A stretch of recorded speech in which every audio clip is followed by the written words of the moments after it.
पुढच्या बातमीकडे वळूयात। पश्चिम रेल्वेवर आजही वातानुकूलित उपनगरीय गाड्या रद्द झालेल्या आहेत। पश्चिम रेल्वेवरील एकूण 17 एसी लोकल रद्द झालेल्या आहेत। त्याच्यामुळे प्रवाशांना मनस्ताप सहन करावा लागतोय।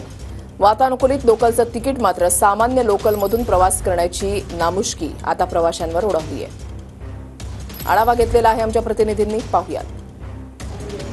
मुंबईतील पश्चिम रेल्वे मार्गावर 27 आणि 28 तारखेला एसी लोकल जे आहेत ते रद्द करण्यात आले आहेत।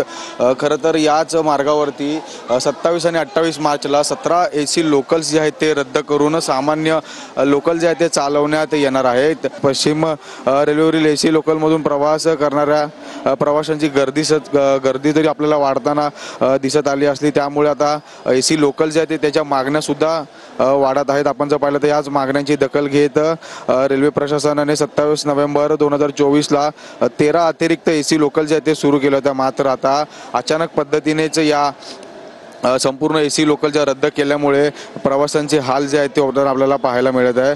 कॅमेरामॅन नरसिंगसह मी जय पवार, TV9 मराठी, मुंबई।